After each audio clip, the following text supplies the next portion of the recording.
Welcome to the show. Yeah.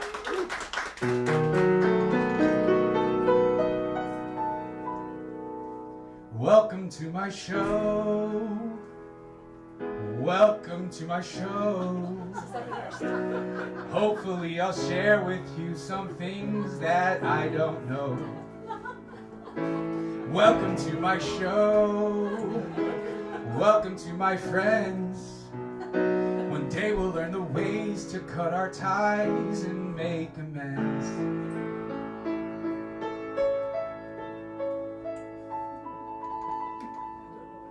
Welcome to your show. Welcome to our show. Hopefully in time you'll spend with me, we both will grow. Welcome to my home. Welcome to our home. Lend a helping hand to me and we can take it slow. Welcome to our show. Welcome to your show. Hopefully in time you'll spend with me, we both will grow. Welcome to my home. Welcome to your home. Lend a helping hand to me and we can take it slow. Welcome to the show.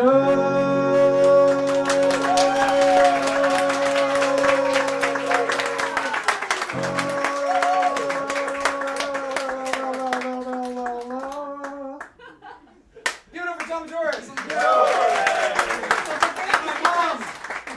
Because my mother was supposed to help out with this part, but she cannot even hold herself. All right. Give it up for my mother. Give it up for Tom. So, tonight's show is about suffering. Who's suffering? No, anyway. Tonight's show is about suffering, and the premise of this show, it's called Nathanael Mosher, that's me, has friends. A show where I, Nathanael Mosher, welcome you to my home and my wonderful, talented, thoughtful, and engaging friends. Right? So tonight we have Richie Rosales. Yes. One of my best friends who I've known since I was 19. All right? And he was 12. We have Tom Bajoris, who just played the piano. Yes. Tom literally knew me before I knew how to know, because I was unconscious and I was a baby. He knew me when I was inside my mom's womb. So he's been a huge, his face is just, yeah. I've known him for, He's also your godfather. He's also my godfather. Give it up for that. Yes. If my dad over there died, this guy would. Okay, Cindy just goes. I was like, I'm going to do this for one person to make a guess. No, don't. That was dark. But Tom, wonderful composer. He's going to be playing piano for you guys, and this show, each show has a unifying theme. Right? A question that I'm trying to wrestle with. These are personal questions. And the question tonight is who, meaning the character, I should have clarified that, but who, how would you move and interact with the world if the fear of suffering were taken away from you? So that's something that we're going to engage with tonight. Each performer is going to perform, and their set's going to attempt to answer that question. We're going to have an interview. I'm going to perform, an attempt to answer that question. And then you all are going to answer that question, right? So we're going to use it at the end for poem/monologue. So who wants to go first? So This is the worst seat in the house, huh? Yeah. You're in the splash zone. So this is Justin. The beautiful thing about this, I know everybody here. That is the beautiful thing about this. This is really special for me. When I first started doing stand-up, you want to perform in front of strangers because you suck, right? And so you don't want people to think, if they don't think I'm funny, well, I'll never see them again, right? But I've noticed that for me, the more that I start to just do it for the people that I love, the more I enjoy it. And so that's what's special about this, right? So Justin, I love this man, all right? And he's a huge influence in my life. And so that question, who would you be if the fear of suffering were taken away from you? You can answer right now. You can think about it. I wrote it down. You wrote it down? Yeah. You want to read it? Let me see if I can find it real quick. All right, here you go. I said, only a percentage of the person who I am today, not able to truly have empathy for others or understand how pain helps build character. I would have a privilege that isolates me from truly being able to see and love above the surface, existing in a reality parallel to reality itself. So that suffering is allowing you. Yeah. Suffering itself is allowing you to feel life more deeply. Yeah. That's amazing. Give it up for that. Yeah. Yeah. Now this question has some open-ended, connotations, right? Like, what does suffering mean? What does fear mean? What does it mean? And so that's something that I've been grappling with, right? Especially, as a Christian, what it means to not be afraid to take up my cross, right? So, Sean, I've known this guy since I was 6 years old. We're 22 years strong, man. 22 years strong. One of my best friends. Give it up for Sean. I love this man. We used to play with our imaginary friends. He had an imaginary dog, right? Yeah. And what did I have? I had an imaginary centipede. Yeah. Oh, weirdo. What else? What, a cat or something like that? Imaginary cat. It was a blob, like blue, like. Okay, so this is what I remember. I remember I legitimately had a blue bouncy ball, just inanimate bouncy ball that had a soul, and it would just bounce around, and that was a friend I had. Anyways, we were I got kids. jealous. I popped it right now. Huh? You said I got jealous. I popped it. What'd you say? I popped it, and you hit me. Is that why we fought when we were 6 years old and we went to the principal's office? Did you hurt my imaginary friend? I suppose so. Oh my God, that We is. fought and went to the principal's office. So, Sean, how would you move differently throughout the world if it wasn't for a fear of suffering? Oh my, I don't feel like Justin, I feel like there would be a lack of feel for empathy. There'd be a lack of feel for exposure. It was be a lack of feel for the people around me, my family, people, for what people do for me. There'd be a lack of appreciation, lack of gratitude for life. And I really feel like I just would not have a lot of what I so care for dearly. I wouldn't be able to feel it. It's basically just like your soul being stolen from you. Yeah, it's the ultimate crime. I feel, I so much, I'm not sure, but I definitely would be more destructive than I am right now. And, I would not understand myself the way I do now because I wouldn't be able to process and develop. I'd be like a zombie. I'd be like a robot. Yeah, so, just lack of empathy, lack of love for others, lack of appreciation for others, lack of, accountability, lack of self-awareness, and awareness of what others do for you. Lack of gratitude, Yeah. Our feelings are how we survive. I would not be as far as I am without my feelings. Our feelings are how we get to know each other, know ourselves. We all have feelings for a reason. It tells us what's going on around us. Gives us warning signs. We wouldn't be able to survive without our feelings. It's how we made it as far as we have. So it's important. Feelings are important, but you gotta understand them. It's important to understand them. You understand, your actions. Think about your feelings and actions. It's a powerful formula. So not every feeling aligns with every action that you have to do to just function. Just being mindful. But that's a beautiful part of it because you get to grow and mature and learn and be more of a human being than you ever thought you could be. Yeah. So this is why we have feelings, and God gave them to us. So I'm proud. I'm proud to have feelings. Yeah. Thank you, Sean. Amazing answer. All right, we can do maybe one or two more. Let's get someone in the spillover She seating. sits down. No, I'm just kidding. You're in the splash. You're not in this. Well, I mean, if anyone wants to go over there, but Liam. Yeah. Liam, give it up for Liam. Liam. So I actually met Liam through. You're gonna have to be loud because I can't reach over there. I met Liam through chess. Yeah.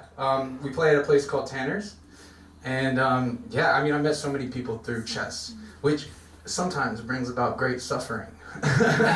Sometimes in the chess game, I am suffering. All right, in my position, but definitely it's important. So what about you, Liam?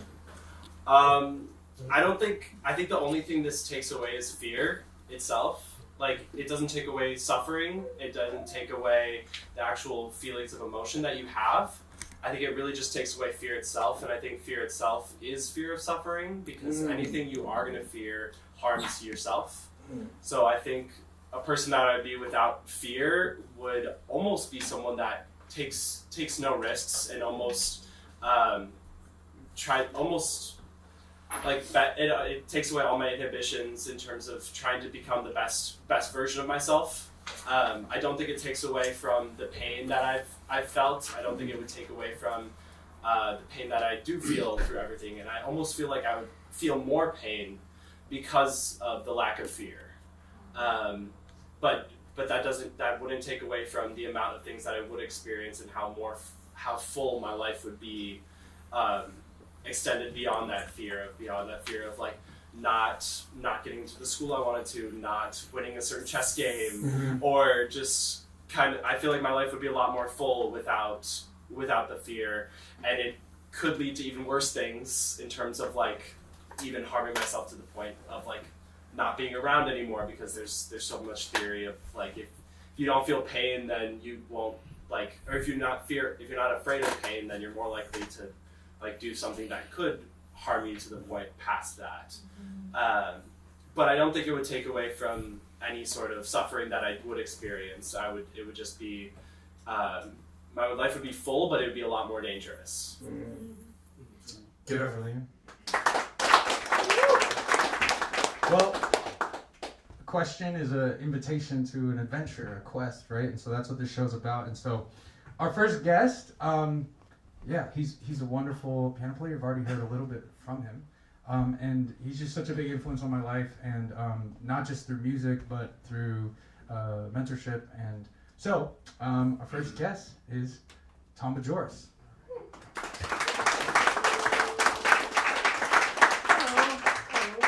Is this thing on? Yes. Okay, good. Actually, I don't sing, so don't worry about it. Hi. I'm going to play a couple songs for you that may be tangentially related to suffering. The first song actually was inspired by my dog, and because she's always happy, and every morning she puts her paws up on the bed and she says, "Get out of bed, it's going to be the best day ever." Because every day is the best day ever for her. And so this song is a happy song. It's called "A Time to Dance."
The next song is kind of the exact opposite. It's actually a piece of music that I wrote for about my mother. She died about 5 years ago, and reflecting back on her life, I just feel very sad that so much of her life was stolen from her by untreated depression, and I try to be very careful not to become that myself. So I'm trying to tell stories through my music, and this tells a story, it's a fairy tale about a boy who discovers that his mother's been captured by a monster, and he goes and tries to rescue her. And it's called Here Under the Big Sky.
I played them in public.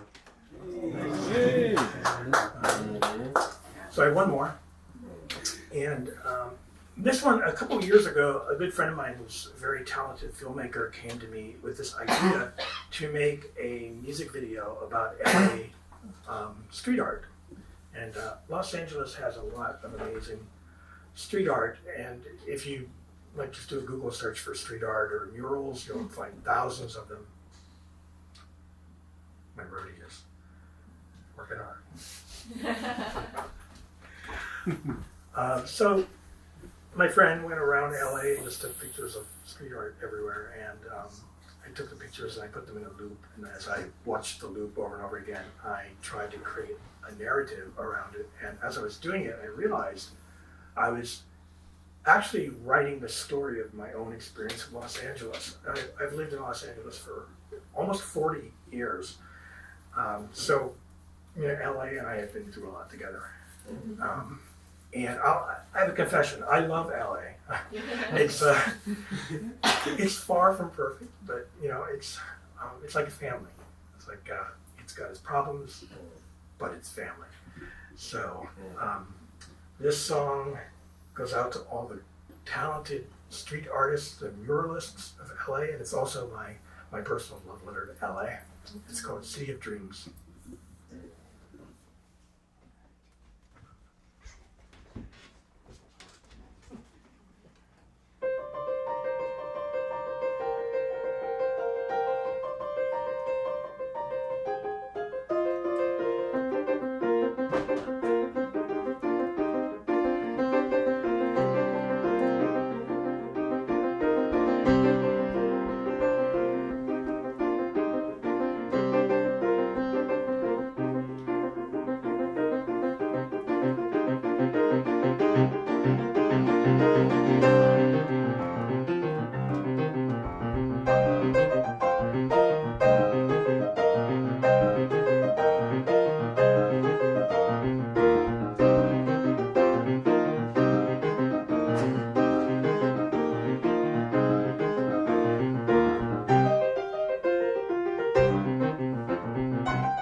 traveling?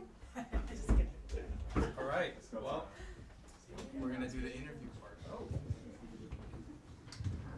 Great. Which mic is yours? You can use that one. I'll just sit here. Hi, Nathan. Hello, Tom. Can everyone in the back hear us? Yeah. Yeah? Yeah? All right. Microphones are working. First of all, always incredible. Hey, it's always great to share a stage with you, Nathan. Yeah. Or It's, a living room or whatever. Yeah. so, So Tom was on the first ever living room show that I ever did. I was 17 years old, and there was a fundraiser. So I got into this arts camp called California State Summer School for the Arts, and it's a month-long arts camp at Cal Arts, where you get to study visual arts, music, writing. What else? Anyways, I did creative writing, and so it was about $1,000 for the whole month, which is super cheap. But we decided to do a fundraiser, and I just had all my talented friends in this living room. We had about 60 people, just like tonight, and we raised the entire $1,000. And that camp was like life-changing, seriously life-changing. And anyways, Tom was one of the first performers. And so now it's about 10 years later. Wow. Yeah. I'm still here. And I'm still in high school, so yeah, it's pretty crazy. I work as a substitute teacher mainly at the high school, so I never grew up. But yes, so Time to Dance. You played a Time to Dance. What was the second song? Second song is Here Under the Big Sky. Here Under the Big Sky. That's on my shirt, actually. Wow. And you also played City of Dreams. City of Dreams. So I'm I started trying to just learn Tom's songs just because they're hard and they make me better at piano. And I was like, he's the biggest influence on my songwriting. So I'm just learning his stuff. City of Dreams is insanely difficult, and I'll probably learn that 10 years from now. But at Time to Dance, specifically, I heard Tom play it at a net cancer. So Yeah. you want to say a little bit about that? Yeah, well, I don't know how many of you know my story, but 9 years ago I was diagnosed with a rare and incurable form of cancer. But it's a kind of cancer that one can live with for a long time, so I'm still here. But for the last 9 years, I've been, in and out of medical treatments and lots of doctor appointments and tests. It's just, that's my life now, And so, yeah, there's been a certain amount of suffering involved in that. The thing that I got a chance to play at was there's an organization called LACNets, and my wife Lisa here is she basically runs the organization, and they put on this event, and I got to share my music and my stories. Can't hear you. That's because I don't have Louder. as many vocal cords as a normal person. Hello, can you hear me? Yeah, yes. Can you hear me? We can hear I'm you. gonna have to hold the mic really close to my mouth. That's better. Yeah. Put it okay. in your mouth. All right. Kiss the mic. Yeah. Can you guys hear? You guys can hear me though, right? We can hear you. Okay, cool. So yeah, basically just put it on your lips Yeah. almost. Yeah. All right. So yeah, Tom played that song at the end, and I never heard it, and it moved me so deeply and seriously. And the title, "A Time to Dance," it's just so it totally encapsulates that. So when I play that song and practice it, I literally feel like dancing, but also I feel a gallant spirit. Gallant spirit. Yeah, it really, really makes me feel good. Yeah. Yeah. Yeah. Well, during the pandemic, I was really depressed, and I was just kind of isolated in the studio, and I was writing all kinds of really dark music, most of which I haven't recorded yet. And then coming out of that, I just felt like, there's a time to write, happy music too. Like that's a valid artistic expression, right? So, I just deliberately wrote that, and and I was having a hard time getting out of bed in the morning. I was so depressed, but my dog took on the job of getting me out of bed because she just puts her paws up in the bed and looks at me like, "It's the best day ever," and that really helped me. Yeah, Skylar, their dog, is permanently dancing, pretty much. Like, permanently, like, hey, want to dance now?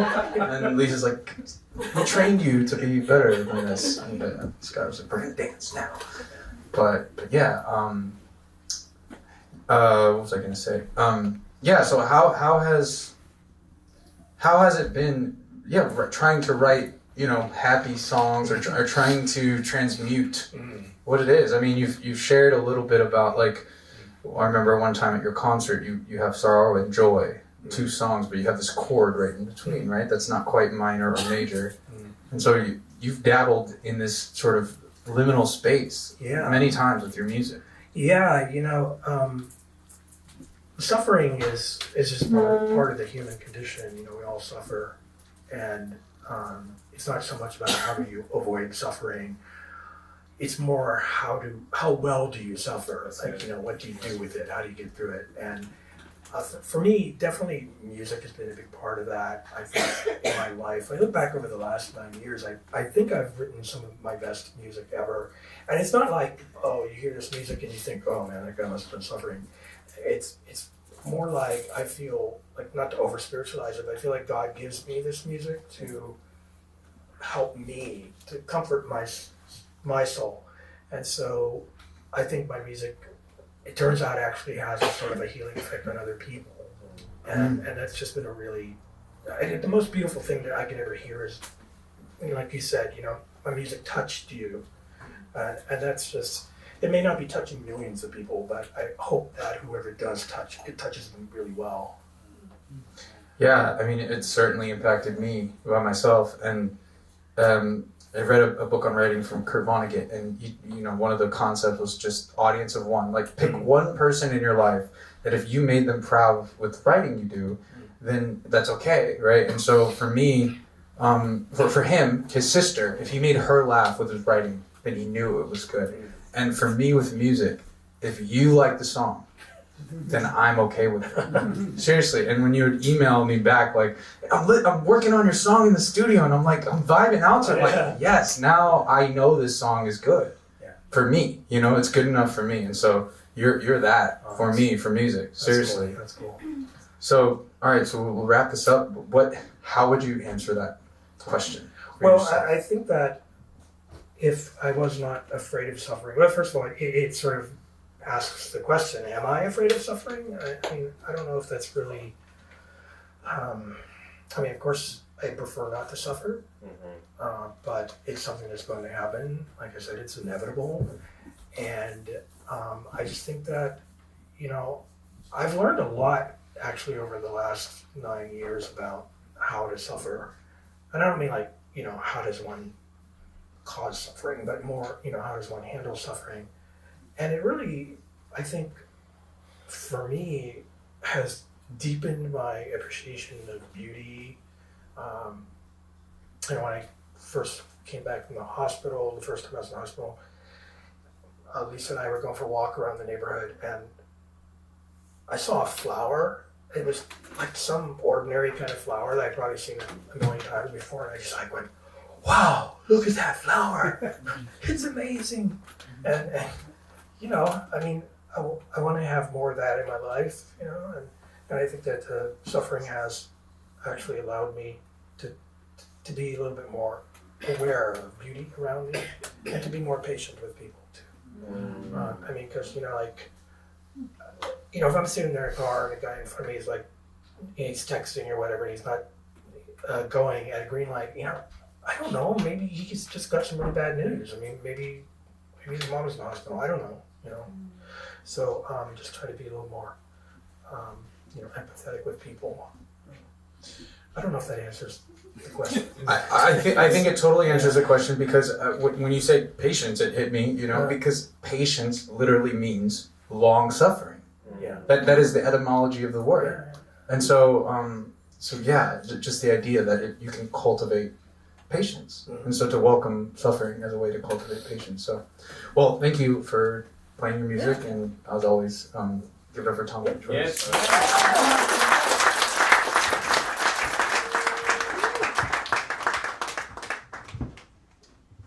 Sean, can you move that chair out the way? Thank you, Mendel. All right. Well, this next guest is very, very, very, very special. He's been such a huge part of my life. One of my best friends, and I ride or die for this guy.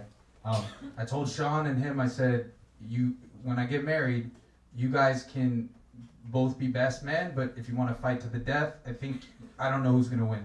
So you guys figure it out, but one of you guys will be the best man, you know?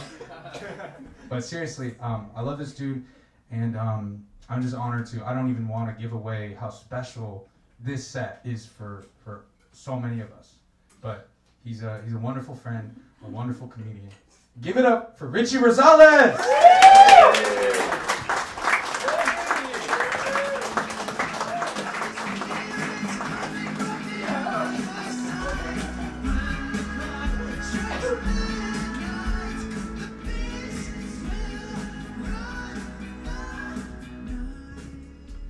What's up? How you guys doing?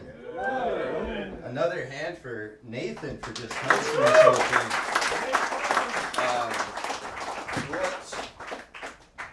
Just an incredible job. Hell of an intro, man. Thank you for that. Was like a best man speech before doing my stand-up set, which I love. Well, a hand also for everyone that Mrs. Mosher, whole production team, everyone that you guys have seen tonight. Unreal, and a hand for you guys for packing this place out. This is crazy, guys. This is amazing. I don't think we could have packed this in any tighter. I think we hit every single crevice that this house provides. I was expecting some people to be sitting up there. Nathan could have charged, if you wanted to make some extra money. He's like, yo, $1,000 window seats up there. This is an amazing house. Keep it going for the fish.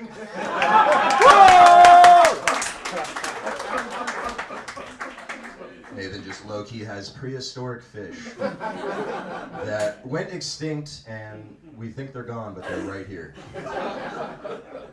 I think each fish has to go for at least $100K. The giant one looks like $1 million, so that's pretty fucking amazing. Christian household. I could swear, right, Nathan? Yeah. Okay, cool. Just making sure. I feel wrong swearing in front of Mrs. Mosher. She's watching me. She's like, do not swear in this house. This is the Lord's house. Well, cool, guys. This is awesome. This is fun. I'm excited to be here. I'm Mexican, but I don't really speak any Spanish. I've been trying to learn Spanish, and there's a lot of Spanish words that definitely sound Spanish, like igualmente. But then there's Spanish words that sound like a white dude just made them up. Like El Banco? It's for sure just a white dude that got lost. Like amigo, hola, tengo dinero, necesito El Banco. El Banco, sí. Wait, that's a word? Sí, El Banco. How do you say burrito? Burrito. Holy shit, I'm fluent. I got this. It's funny how another stand-up comedian will tell you that you bombed. They'll never say you bombed. They'll just be like, was that all new material? You're like, that was my best 5. They're like, I can tell it's ready for late night. You're ready to go. Weirdest feedback I've ever gotten from another stand-up comedian. I was at an open mic. I got off stage. Dude comes right up to me. He's like, all right, man, I'm going to tell you why you just bombed. I was like, I feel like I had a pretty good set. He's like, you didn't. Here's why. He's like, your face is too symmetrical. I was like, run that by me one more time. He's like, your head's a perfect square. People are so focused on that, they can't focus on your stand-up, so you gotta address that up top. And a week later, he quit comedy, never returned. Best part about that is, like, in this dude's mind, he's like, I'm never coming back to stand-up. But before I leave, this dude's gotta know this shit. This is vital information. You guys ever follow someone on Instagram and then they follow you right back as you guys are still standing face to face, and they just go through your Instagram like it's like a job interview? They're like, it's your dog? Yeah, it's a sick dog, dude. It's your family? Yeah, it's a sick family, dude. It's your girlfriend? It's my ex-girlfriend. Condolences, she's hot as fuck there, dude. Yeah, man, I used to have a life coach, of course. Has anyone ever had a life coach in here? One of my best friends, of course. Thank you. Keep it going for Nick for just having the bravery to say he had a life coach. I've asked that question so many times. First person to ever actually admit to having a life coach. Thank you, brother. Yeah, I used to have a life coach, and I was always trying to figure out like what the difference was between like a life coach and a therapist. And I kind of figured out like a therapist will take you through your emotions, past and present. A life coach is just a fucking hype man. Like a life coach is just a therapist for bros. Like I'd walk in sometimes, I'd be like, I feel good today. He's like, bro, you seem good. Your whole vibe, your energy, dude, you're sick. Once you're all healed up, dude, you should grab drinks. And I'm like, oh, I'm actually here because of my drinking problem. He's like, okay, for sure, respect. I'm like, dude, are you a certified life coach? He's like, oh yeah, dude, definitely graduated from Arizona State, president of my fraternity. Just saw a Craigslist ad online that said like some dudes needed help because they didn't have game or something like that. I'm like, oh, I'm struggling with like depression and drinking problems. It's a little bit more complex than that. He's like, it sounds like you don't have game, dude. Let me help you with that. I got you. Yeah, man. I do acting, and does anyone do acting in here? Sounds good, guys. Thank you very much. Oh, okay, there we go. Yeah, I do acting, and I overheard another stand-up comedian one time, and he was like, man, I can't stand actors. Points to me, he's like, Rich is the only normal one I've ever met. Which just makes me think, like, what kind of actors is this dude running into? You know what I mean? Where he just goes up to one of them and like, hey man, how are you? Like, how am I? Yeah, dude, how are you doing? Not great, man. I got a family member that's not doing too well right now, so we've been taking it day by day. Like, oh my god, dude, I'm so sorry. If there's anything you need. And Scene, thank you so much. That's for an audition I have coming up for Law and Order, so appreciate you letting me run that by you. You know what I mean? That was really fucked up. Get the fuck out of here. Dude, just get the fuck out of here, man. And Scene, I actually also have an audition coming up for Law and Order, so thank you.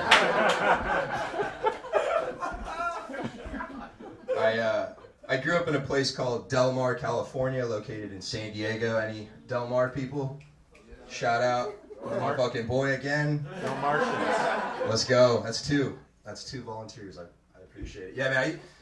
I grew up in Del Mar, and like where I grew up, you have to have this voice. Like even if you don't have this voice when you like move to this city, they'll make sure you have it. Like you can move to the city and be like, I love this city. Okay, cool. Let's just take that one more time from the top. I want you to think about the proximity that you are to the beach, the fact you can get a dank ass burrito pretty much anywhere you want, and then just your insane amount of privilege.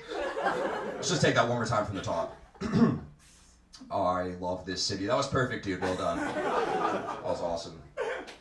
Yeah, like, I can't make it because I'm already like from a place where everyone's made it. You know what I mean? Like, that's not making it when you're from a place where everyone's made it. Like Biggie Smalls, the reason we love Biggie Smalls is not only because he's a phenomenal rapper, but because, you know, he came from the bottom. He has a lyric where he goes, we used to fuss when the landlord dissed us, no heat, wonder why Christmas missed us, birthdays were the worst days, now we sip champagne when we thirsty. And it's like, that's beautiful. That's rags to riches. Like, no one wants to hear about fucking Brandon from Bel Air. You know what I mean? Like, yo, this must be fate. It's another night. My Postmates is late. Dad took the Ferrari, so I'm stuck with the Benz. Yo, Jessica, please respond. I'm just trying to make amends. They smile in my face, but really they're just trying to take my spot. I guess really it's just me, myself, and my yacht. Like, no one wants to hear a fucking album from that dude. No one gives a shit. Man. Be funny if this was all 5 minutes, and I think it's way longer. You went out here. I'll leave you guys with this. If it's not wildly apparent, I'm a bro. I have a lot of friends that are bros, and like they will like always introduce me to like their friends, and sometimes you gotta get vetted by like the alpha bro, which is always like a fun experience. You know what I mean? Like they'll be like, yo, this is my buddy Rich, he's with us, he's cool. And he'll be like, oh, he's cool? You're cool? And I'm like, yeah, man, just coming to hang out. I'm like, we'll see about that. You're stranded on a remote island, you only got a day's worth of food and water, but you find out there's a small natty ice shop opening up somewhere on the island. They're doing carne asada tacos for their grand opening. Do you hunker down, wait for help to arrive, make that food and water last as long as possible? Or do you go and search the natty ice? I'd go and search the natty ice. Okay. You just found out Jessica's parents are out of town. She's throwing a fat rager. But you've already committed to going to Sarah's. How do you tell Sarah you can't go? Go to Sarah's for the first half, finish off at Jessica's. You're at a fat rager, you're talking to the girl of your dreams. Things are going super well when out of nowhere, your buddy who you came here with yaks all over the couch. How do you stay in the conversation? you don't. You make sure your buddy's all right. You get him out of there. Give your number to the girl, and if it's meant to be, she'll call you. No one's ever answered that question correctly.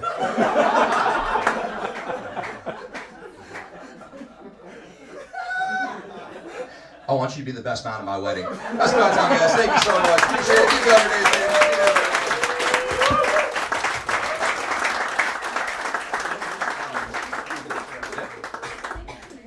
Give it up for Rich!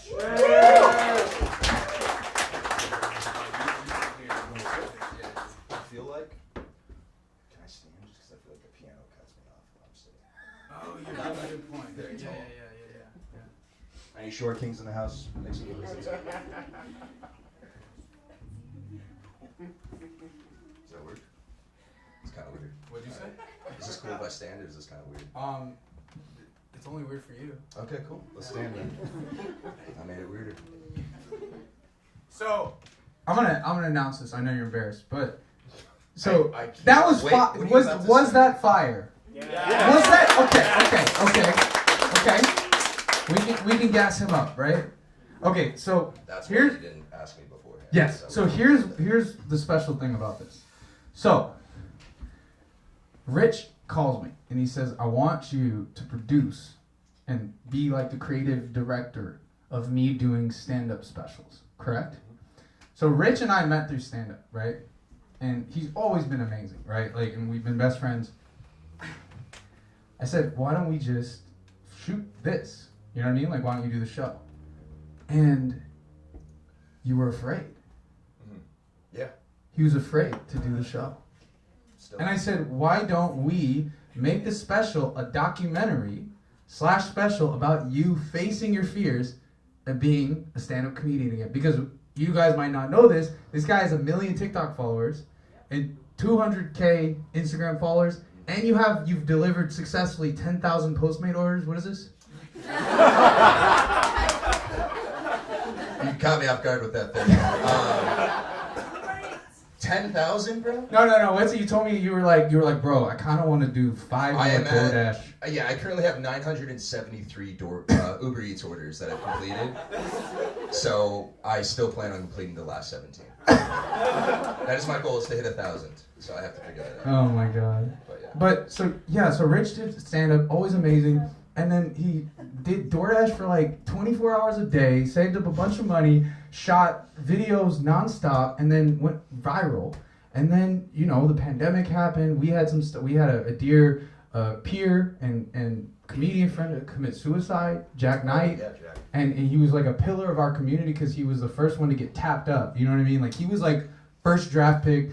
Also, by the way, the T-Wolves and the Nuggets, you should check out the score. But I won't ruin it. But it's like he was the guy that was going to be the next guy, right? And he took his life. And it was just a shock. Like, you said it was like stand-up was like our amusement park, our escape. And somebody died on the ride. And it's like, how do you go back to that? You know what I mean? It really sucked the fun out of it. And so, Yeah. So anyways, this set tonight, we are using this footage for that documentary. So all of you guys were awesome. You laughed. So give it up for yourself. Thank you for that. No one in the audience is going to give us permission to use that footage. He told me, he said, so we did this one show, right? We did this one show way back when I used to produce shows at UCLA. And our friend Austin, we do these big shows. And we did this show at this place called Treehouse. And it was like a frat house, right, that you could do shows at. And it was like 300 people in some like living room, right? It was like this, but 300 packed to the brim. Bergie was there. Bergie was there. Evan Berger was in the house. Yes, give it up for Evan. Shout out, Berger. Yeah. Anyways, it was low ceilings, and I was sitting in the back. I was sitting behind the stage, and Rich did a 15-minute set. And I used to obsessively listen to comedy, specials, albums, anything I could get my hands on, right? I'd listen to my voice recordings, and I would compare them to an album. And I'd be like, is my decibel level reaching the level of a professional album on my voice, right? I would do that. And so I was sitting back there, I'm like, this is exactly what I would hear on a special. Like the way he like rode the wave of the audience, they were it was just, everything was in sync. So I told him after that. And so you said, we want something that, like, Treehouse. Mm-hmm. Yeah. It's this. Yeah. No, 100%. So it's just surreal. Yeah. Yeah. How do you feel about that? Good, man. Yeah. We met at Beverly Glen Deli, which is a great spot. I don't know why I gave that detail, but yeah, we met there. Because you love that place. I You love like- that place. Yeah. It's like one of my favorite delis You love that in place. LA. And by the way, James, were you at the Treehouse show? Now that I think of it, I think you were there. I think I've been there once. Yeah, James was there too, bro. Special. But yeah, I just said, you know, I don't know. I was just like terrified to get back into stand-up because bombing is something that terrifies me, and so I felt like I was like, yeah, if we're gonna do this, it'd be cool to have the same sort of atmosphere as Treehouse because that was such a fun experience. And this honestly feels very similar to that. I mean, everyone's very packed in, which these are my favorite type of shows. Like one of my favorite stand-up specials of all time is Yep. Yeah. I'm an amateur. Is Purple Onion with by Zach Galifianakis, and it's like I think half that special is just Zach Galifianakis playing a character, doing interviews as his like twin brother. That's just him, and then he's just in a that's a San Francisco venue, right? Yeah, it closed down, but it was attached to a hotel, and it was about like 60, 80 seats, and it was just a historic live music venue. Yeah, and so everyone's just right in this dude's face, and I'm like, how cool is that? Because he's just going into the audience, and you know, our plan for October is that we're gonna be. So this is, I don't know how much time I did tonight, but we're gonna be, you know, filming this as a documentary, and you know, obviously putting this all together and showing it in October when I film 30 minutes. I'm gonna film my first 30 minutes, but it's the venue is going to be only probably about 70 seats. Yeah. So it's, I think when I wanted to do that venue, and I'm like, oh, this is too small. And Nathan's like, why is it too small? I'm like, well, 70 is not a lot of people, and you know, it's not a stadium, it's not like a theater. And he's like, dude, it doesn't have to be. It can be as many people as you want and still be a special. And then I thought about Purple Onion, and I was like, that was a very small venue, so it's cool, worked out.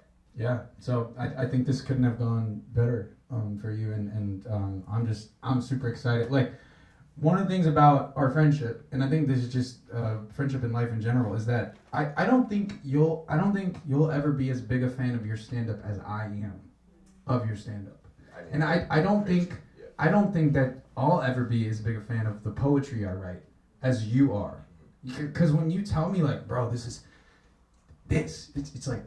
Well, now Drake got knocked off your list, but but he'd be like, it's Drake and then you, and I'm like, what? Like, how? You know what I mean? You tell me that, you know, and I don't, and you know, and I've accepted, like, I don't have to see it because I don't do this for me anymore.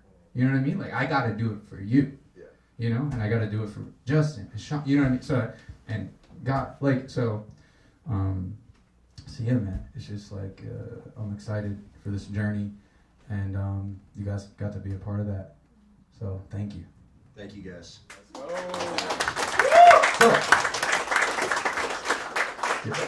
So to wrap it off. Yeah. Your answer. What's the question?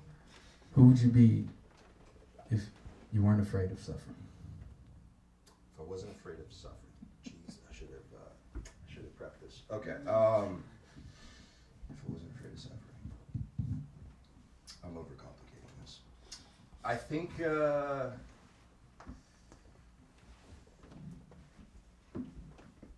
I would just be I don't know, maybe I'd just be maybe kinder. I think a lot of times I've got like this defense system up because I'm always afraid of like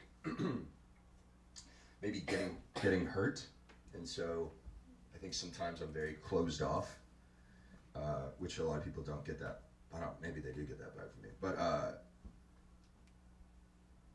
I think the things I've experienced in life have certainly jaded me and made me like a different version of myself, like in a good way and a bad way. Like, I think when I love harder. When I'm kind, I'm way kinder than I've ever been because I understand the depths of pain that we all go through in life.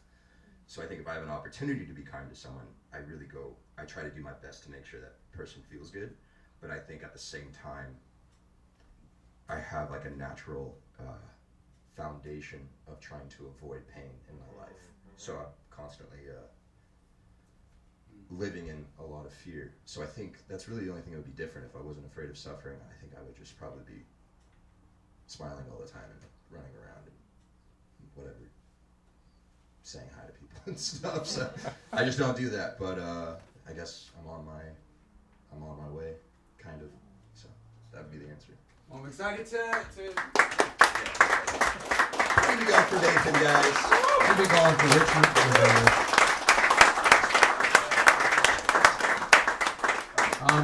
Follow him on Instagram and TikTok so that you can get updates of what's next. We got so many amazing things in the works, and I'm super excited to work with my best friend. Well, it's my turn. First of all, thanks for being in my living room. Give it up for yourselves.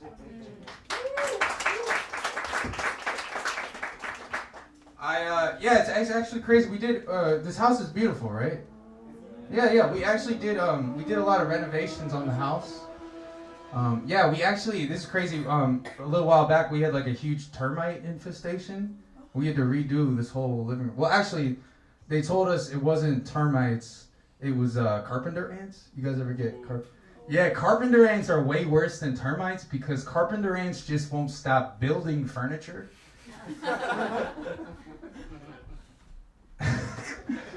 They just won't stop building house. You're like, we have enough house. Bring back the termites. All right, this next joke is on the piano. Hold on. Oh wait, there's already one there.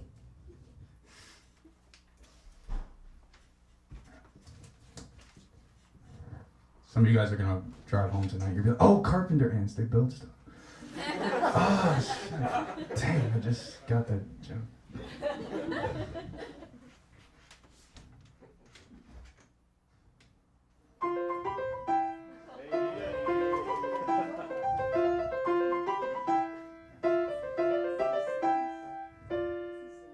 I think Vanessa Carlton took her song too seriously and actually walked 1,000 miles because no one knows where the hell she is now. Now, I was thinking about that song. You guys remember the lyrics? These are legitimately the lyrics. 'Cause you know I'd walk 1,000 miles if I could just see you tonight. Seriously, how fast does Vanessa Carlton walk that she could walk 1,000 miles to see you tonight? That's running. That's 2 million steps on a Fitbit, all right? That's Vanessa's Fitbit is like, bitch, just fly. Like that's. So Vanessa Carlton actually apparently wrote that song when she was 14 years old in New York City. So I looked up a list of cities that are 1,000 miles away from New York City.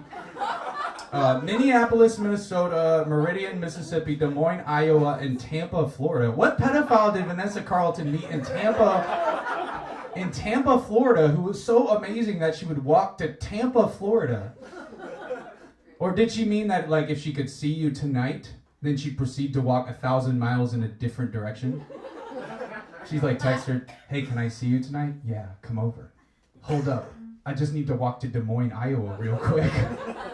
Okay. Hey, I just got back from Des Moines, Iowa. Can I come over? Dude, it's been 2 months now. I've moved on.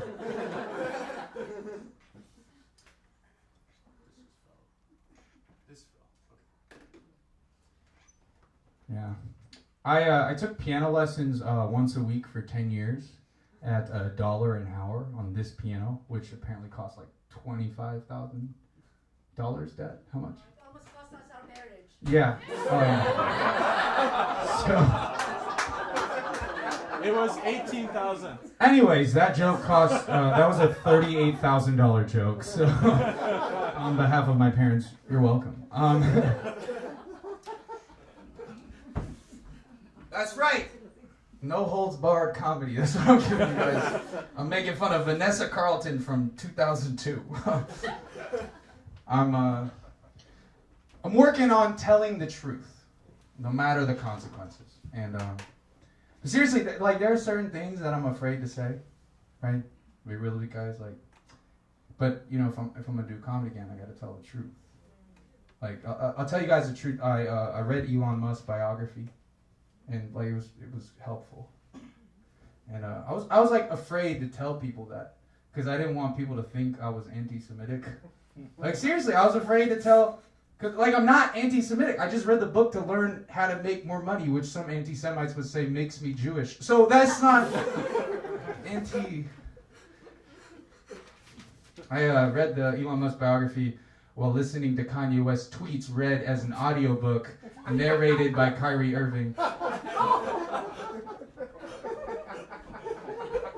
That's right, 3 African Americans who were the original Jews. Okay, come on, it's easy jokes. It's important to get triggered because you need to find out where you've been hiding the bullets. Resentment will kill you, all right? Now, I'm trying to tell the truth because I feel like there's a lot of hypocrisy, very holier-than-thou attitudes right now. Like, seriously, I told someone I read Elon Musk's biography, and their reaction was like, ugh. In that same conversation, I told him I read The Art of War by Sun Tzu, and they're like, oh, I've been meaning to read that. I'm like, oh, you mean the book about how to efficiently murder people? Yeah, that's the better book to read.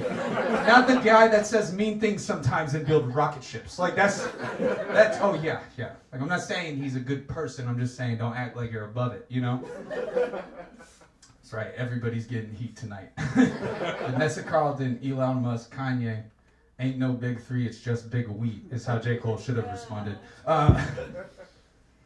If you don't understand that last sentence, you're not in middle school anymore. Just wanted to see if you guys would cancel me in my own house. There's only room for gratitude in my life now.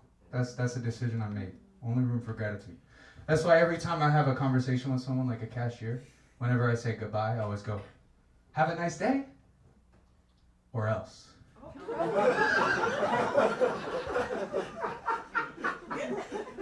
Or else I'm coming for you. You and your family. Everyone better have a nice day. Because I got called by Jesus. This is true. I got called by Jesus to be more like him. All right? Now, he also called me to tell jokes. This is a weird thing. Jesus is true. Jesus once said, a physician is there for those who are sick. And then Jesus did a kickflip. And the disciples were like, sick! No, you're so sick, Jesus! All right. That took me 10 years to do. Okay. That's right. But today's a little bit interesting for me. I'm coming out today as a Christian comedian. That's what I'm coming out today. But I don't know if I identify as a Christian comedian because I don't want to like appear as corny. I identify as a man who's called to be more like Christ, but in like a more sort of corny way. You know what I mean?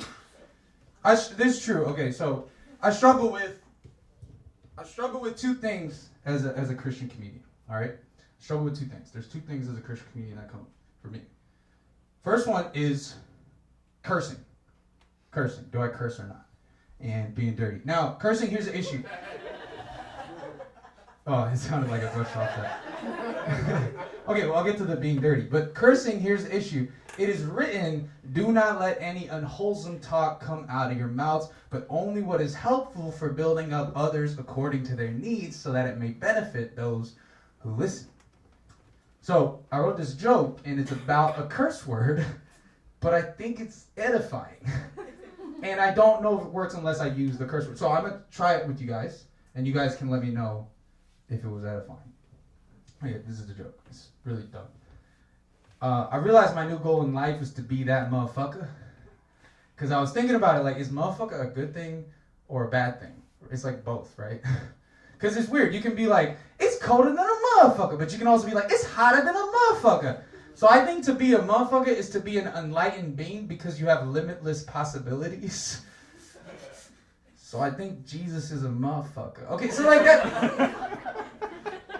Okay, so I changed my mind. I don't want to be that motherfucker because that's blasphemous, but I do want to be friends with that motherfucker. It's important you say motherfucker, not motherfucker. It's different, right? Because like that motherfucker, that's not a good thing. You know what I mean? Like no one ever's like that motherfucker, you know, and you're like who? And they're like the culmination of all that is good. You know, like no one's ever like that motherfucker. Who? My heavenly Father, the Father of all creation, the original mother effer. You know, like it's. See, I don't know if that joke works without the F word. I'd have to be like, my new goal in life is to be that muh. Because I was thinking about it, is a muh a good or a bad thing? It's both, right? You could be like, it's colder than a muh, but you could also be like, it's hotter than a muh. I think to be a muh is an enlightened being because you have limitless possibilities. So I think Jesus is a muh. Like, you know, it doesn't sound the same. This is weird. Muh, like muh. Now, being dirty. Here's the thing. My past is not clean. And I'm trying to purify my past. In the process of purification. And so I have to purify my past by telling the truth about it, by putting it in the light, right? I'll tell you, my two biggest addictions in life have been pornography and comparing myself to others. And I'm trying to stop both of them. Sometimes I would do both of them at the same time. Like, you know what I mean? Like, you look at my search history, you wouldn't know where one began and the other ended. You know what I mean? You'd be looking at my search bar, it'd be like, young, ebony, teen, become successful entrepreneur. You're like, dang, this guy isn't perverted, he's motivated. Like, Latina takes big promotion at Fortune 500. Like, wow, this guy supports diversity. Interracial couple builds orphanage. You know what I mean? Like, this guy wants to be a philanthropist, you know? And now I've compared myself to others to knowing in my life. You know, I'm getting better at not doing it, but like I actually got pulled over one time. This cop was like, I pulled you over because you were texting while driving. And I was like, officer, I wasn't texting while driving. I was comparing myself to other people on Instagram. You know what I mean? Like, there's a difference. And he wrote me a ticket to his band's performance at the Kia Forum. And they're opening for the Red Hot Chili Peppers. I'm very jealous. My psychiatrist diagnosed me with imposter syndrome. Seriously, that's where you can...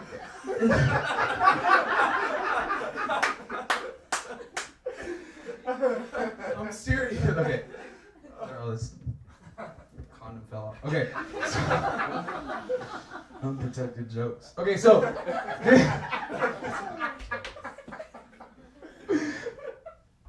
imposter syndrome, I'm gonna finish this joke. Okay, so imposter syndrome. That's where you've been given the opportunities to be an imposter, but you don't think you're good enough to fake being good enough. Anyone here struggle with comparing themselves to others? Yeah? Anyone? How often you do it a day? Probably every day. Bro, I do way more. I do it every minute, bro. What are you talking? I do it every second. Every second I'm comparing myself.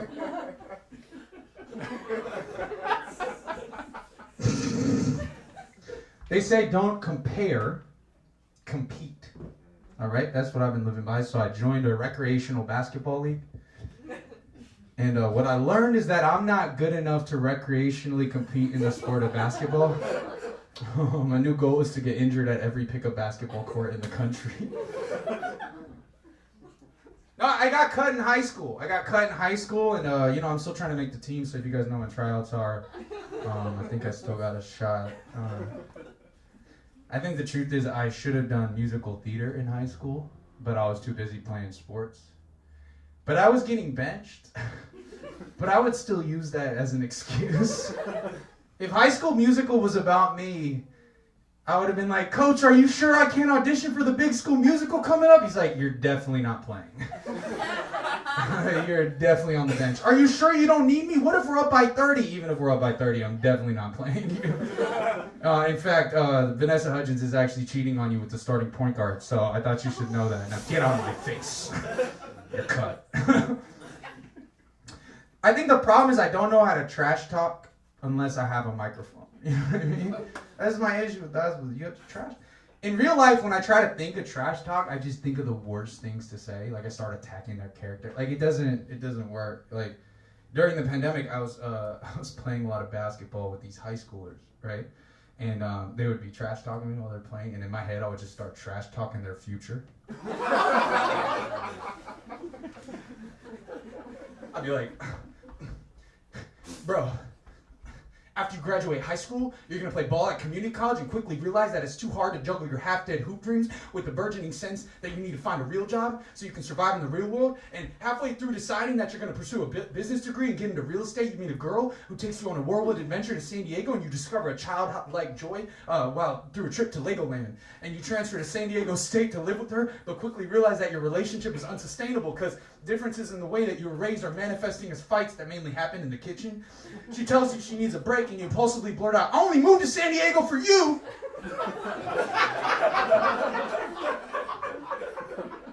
And she takes this as a slight on the integrity of the relationship and moves out the next day. And you move back home and start to deal with the resentment you have towards your parents, while a fledgling depression turns into an unresolved anger and drive that you're just now learning how to integrate into the game of basketball.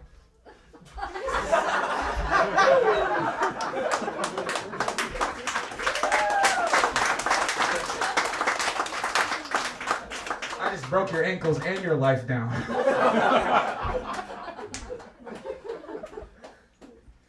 I started playing a lot of basketball during the pandemic because you could get outside and exercise, right? And I ended up hiring this trainer, and he started teaching me basketball. And I saw him at the park. He was training this 8-year-old, and he was like, "How much you charge?" And I asked him how much you charge, and he was like, "A lot." And I was like, "Well, I got free money from the government, so they didn't want me to spend it on Bitcoin, but I'm going to use it to resurrect my hoop dreams. I'm going to drop the O, add an E, turn my hoop dreams into some hope dreams." And it's true, I started to get pretty good. Like, I was starting to learn moves, and I was playing with these high schoolers. And let me tell you, there's no better feeling than when you do a nice move and a nice finish at the rim, and you hear some 16-year-old in the back go like, "Oh, I see you." And you're like, "Man, I'm finally seen." Oh, I've been waiting 10 years for this. But if you ever become friends with a 16-year-old hooper, or just a 16-year-old male, the one thing they want to know about you, number one thing they want to know about you is, bro, so you get bitches? Bro, you get bitches?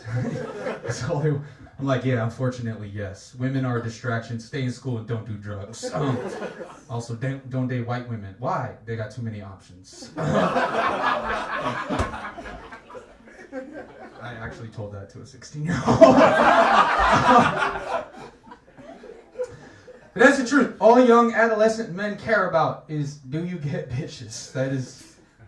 When I was a kid, people called me a nerd because all I did was read books, right? And then as an elementary school kid, right, it's okay to be a nerd because you still respect the authority figure of the teacher, and the teachers respect the smart kid, right? So we still have a level of authority and respect. Then in middle school, they stop respecting the teachers, but if you're good at sports, then you don't get made fun of for being a nerd. But then I got injured and I got worse at sports, and so I got bullied for being a nerd. But then when women started touching my hair, the basketball team was like, "Well, Nathan ain't got no bunnies, but at least he be getting bitches though." I heard Nathan be getting bitches on the bench. If I had done it over again, I think I would have never actually practiced basketball outside of basketball practice. I would have just stayed in the gym doing squats. That's all I would have done if I played high school basketball again. Because I went to a few playoff high school basketball games, and I realized something. The team with the biggest cumulative butt size in high school basketball generally wins. And it makes sense statistically, all right? Because fundamentally, like, high school basketball players have a lower shot percentage. Less shots go in. But if you have bigger butts, you get more offensive rebounds, which means you get more shot attempts, which means that my theory is correct. He who has the most donk wins at high school basketball. So it was a startling revelation. I was playing at LA Fitness, and there was this guy, right? Like, I was playing against this guy, and he had an El Camino basketball shirt on, right? So I was like, oh, he must play college in El Camino. And he was killing everybody, right? Like, just doing his whatever he wanted. But I noticed something. He was telegraphing all his moves. Every single move, he'd be like, right? But I couldn't guard him because he was stronger than me, you know what I mean? So I told him, I was like, you're telegraphing your moves, and if you're playing college basketball, like, you should stop doing that. And he's like, but it works. And I was like, yeah, at LA Fitness, you're playing JUCO. Like, that's not, it doesn't work. It just works because, but I realized it's a great metaphor for life and dealing with temptation. Because he was only able to score on everyone because he was bigger and stronger, but if any of us could have matched him in strength, we would have been able to defeat him and defend easily. And that's the way the enemy, or temptation, works. Once you know the ways of the enemy, art of war, it's obvious how to resist, but it doesn't necessarily mean you have the spiritual strength to resist the temptation. What you need is a bigger spiritual dunk. And that's what I'm trying to get. I'm not trying to get bitches no more. I'm trying to get a big butt that's centered in the Holy Spirit. Then when people walk by and they look at my behind, they're like, damn! That guy knows Jesus. That's been my stand-up portion. Thank you guys for listening.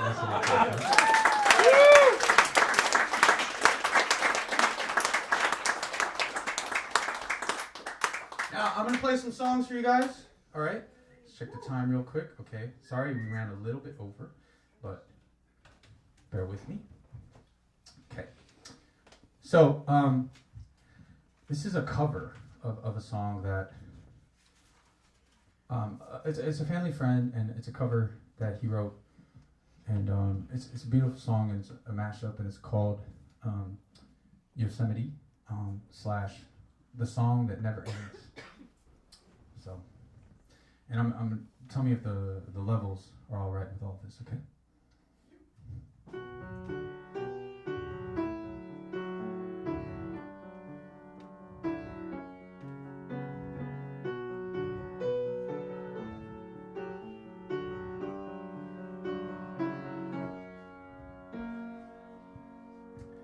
I take in the beauty of a perfect day, and here where I sit, I could forever stay, admiring the world through open eyes. And in this moment, I feel so alive. The autumn leaves fall on a gentle breeze. Yellow, orange, and red are the colors on the trees. The waterfall crashes with a mighty roar. And here on earth I found heaven's door. 'Cause this is the song that never ends. It goes on and on as long as this world spins. Some say it's about destiny, but I don't know, I can only sing, oh yeah.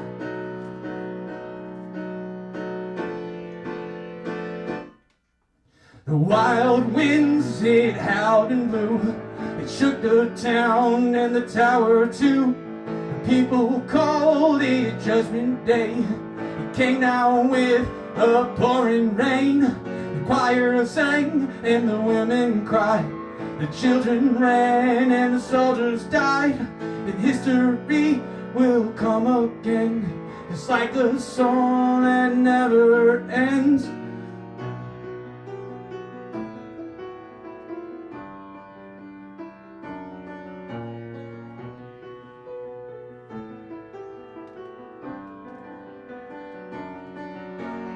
This is the song that never ends. It goes on and on as long as this world spins. Some say it's about destiny, but I don't know, I can only sing, oh yeah.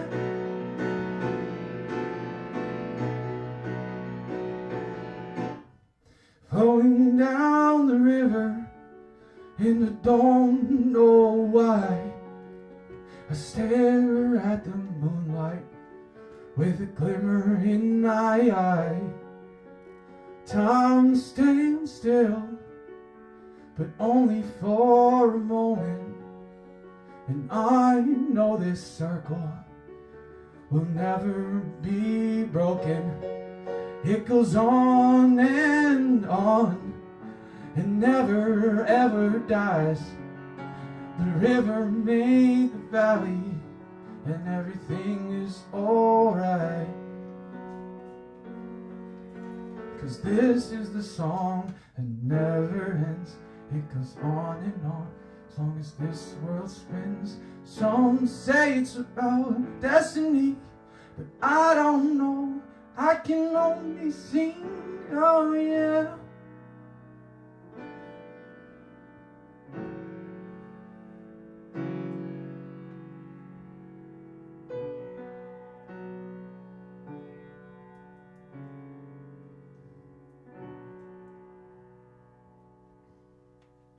Thank you.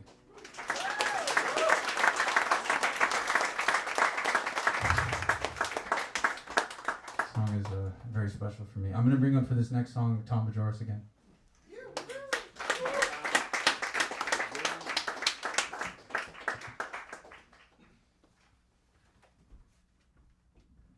So Tom and I actually wrote this. This is the first song we technically wrote together. I wrote the lyrics and the melody, and I shared a bunch of songs with Tom. He's like, a lot of your songs right now are using the same chord progression. And I said, I'm getting a little bit stale. So I said, can I give you the song and the spirit, and you know me, and you write the song as if it's just on the piano and the melody and everything, and let's see what we get. And it's just a tremendously beautiful thing to be able to do that. And so this is called Back in High School.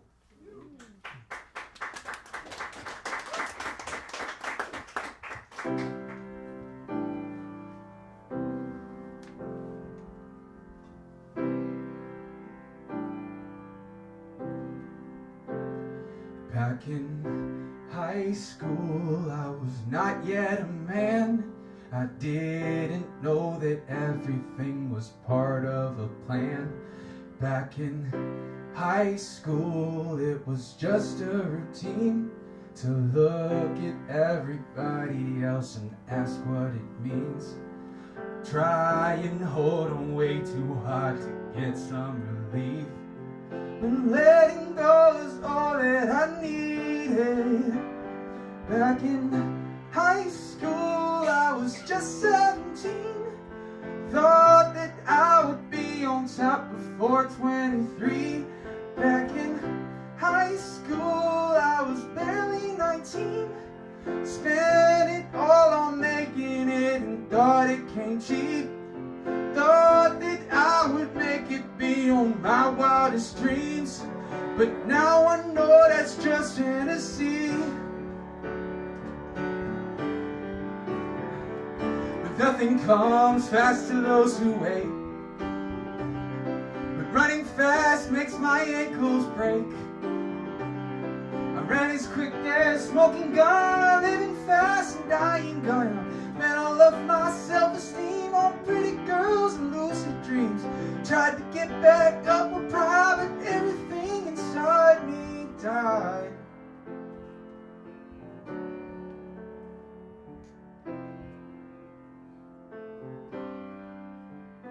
After high school, I got caught by a dream. Begged for it and tried to stand up, man, I got beat. After high school, I was just 23. Spent my birthday inside of my head's agony. Prayed and waited for the day that I'd be set free. I counted to 1,000,003.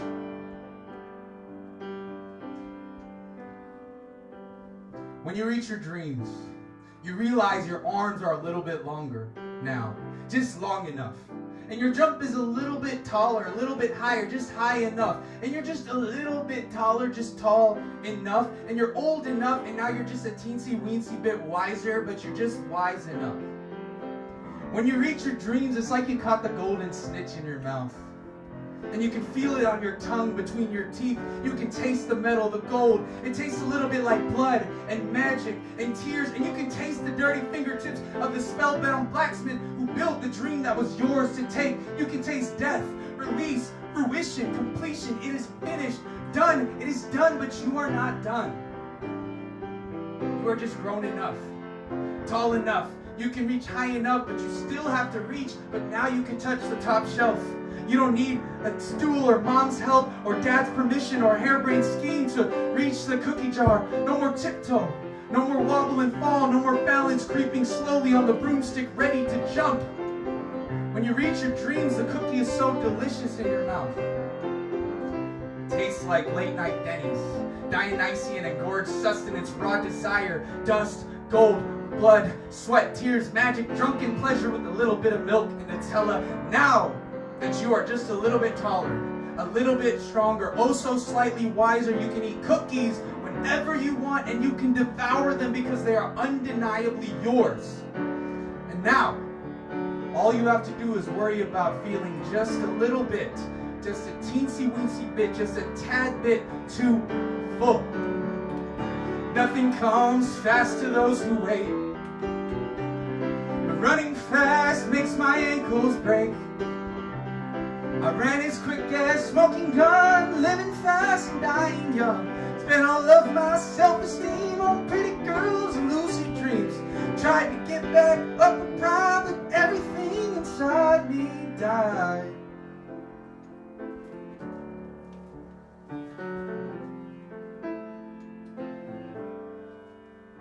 After high school, I was just 25. I felt like I could do it all and swallow my pride. But after high school, I was living a lie. Gave all that I got up to the man in the sky.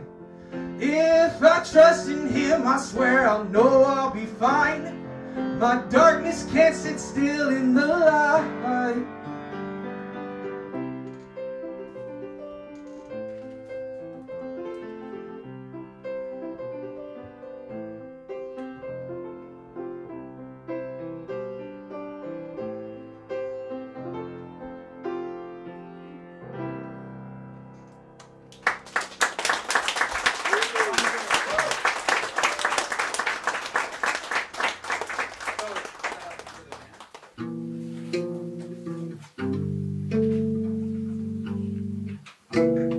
I hate myself, but I love who I am. I hate the world, but I love God's plan. I close my lips so my ears hear the band. I'm on this stage, but I'm postured as fan. I know that followers don't make the gram. I know that fate is the way that I stand. I know that weight isn't pushed by the hand. I know the way is the truth, not to man. Give me the world and I'll drop it below me. Feed me the word and I know that he knows me. I see the pain in the way that he holds me. I see the poverty starving and holy. Why are we bulimically marketing art? I see a populace starving their hearts. I see an engine that's failing to start. Why are our heroes all missing the mark?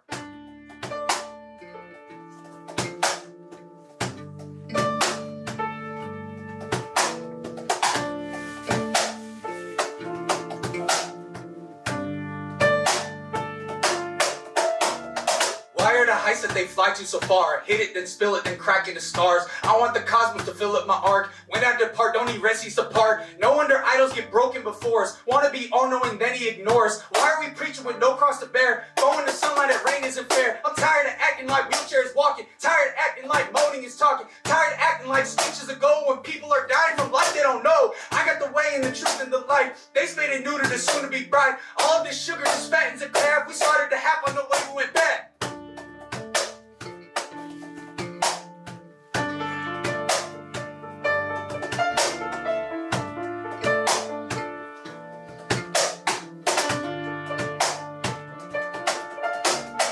Turn my life back to making it perfect. See it through so that my life becomes nurtured. God put me up on the stages to fall. I proved them wrong, then I answered the call. No more resentment and cursing the doubters. No more screaming as hate growing louder. No more approving them wrong as my fuel. I prove God right every time, that's renewal.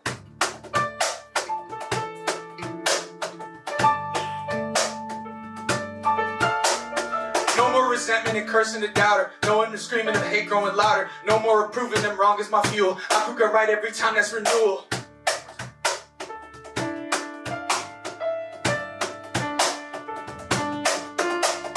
No more resentment and cursing the doubter. No more screaming this hate growing louder. No more approving them wrong is my fuel. I prove it right every time, that's renewal.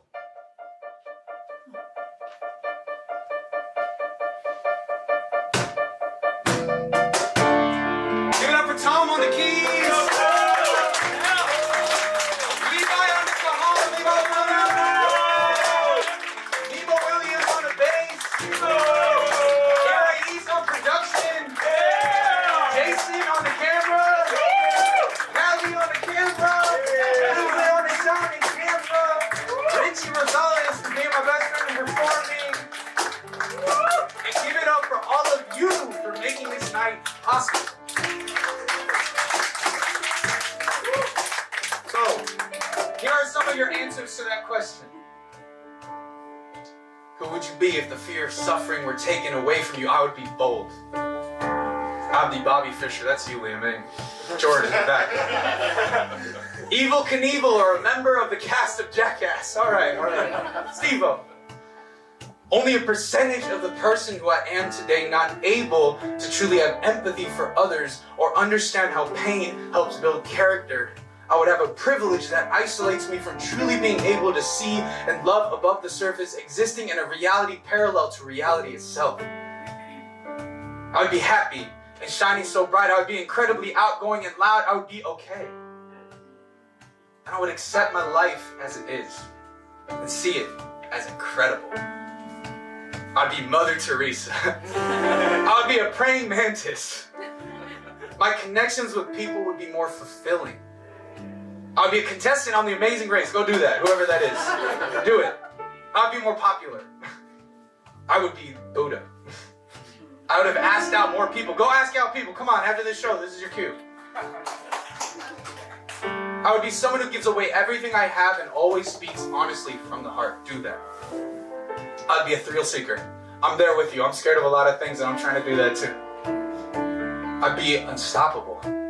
I could run faster, not worrying about setbacks and pain. I'd be weightless with no baggage of effects of walking, timid, trying to navigate highs and lows of mountain and valley living. I could learn lessons through joy instead of suffering. Adversely, I may not know the strength of the Father if fear was taken away. Spider-Man, if that was possible, but since we don't live in the MCU, I'd say a writer/author. Go be a writer/author. I would be a fashion designer. I'd be someone who travels without a care in the world about my career or future plans. I would be a comedian. Do that.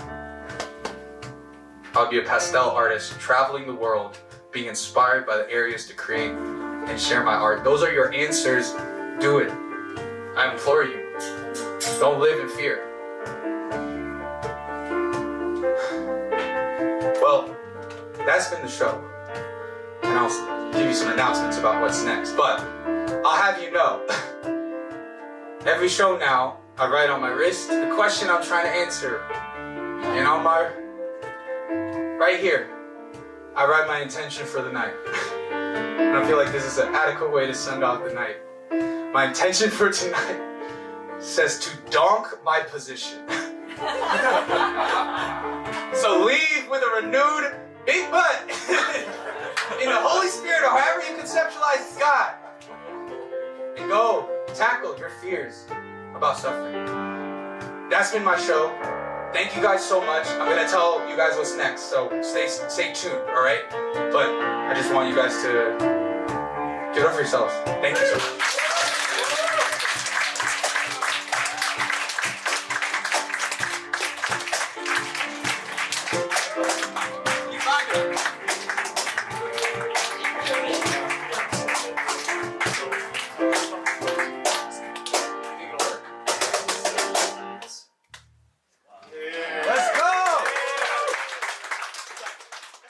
We made it through.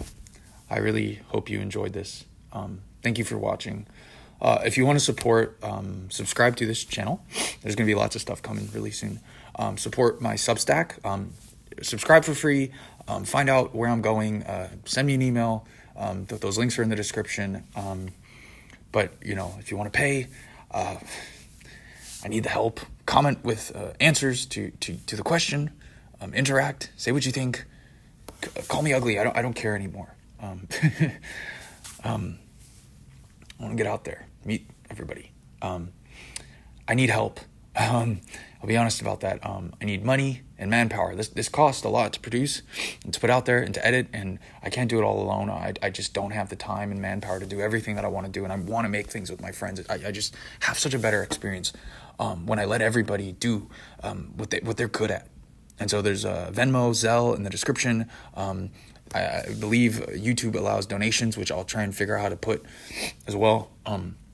The Substack, there's paid stuff. And if you live in the Los Angeles area, I'm in Culver City, or know anybody who's interested in production, distribution, filming, editing, I'm making so many things with so many different people. And so anybody who wants to hop on board, I'll pay whatever rate you need, and I'll figure out how to make it back. That's my rule. I want to create the best stuff. And I want to create a pipeline, and I want to create a platform that lets other people be themselves and just talk about these things. And email me, my email's in the link, and or comment or whatever. Send me a message on YouTube, whatever it is. And stay tuned. I am Nathanael Philip Mosher, aka the Para-Postdokianist. Trying to find the funny on the way to the wise, and the wise on the way to the funny. With the grace of God.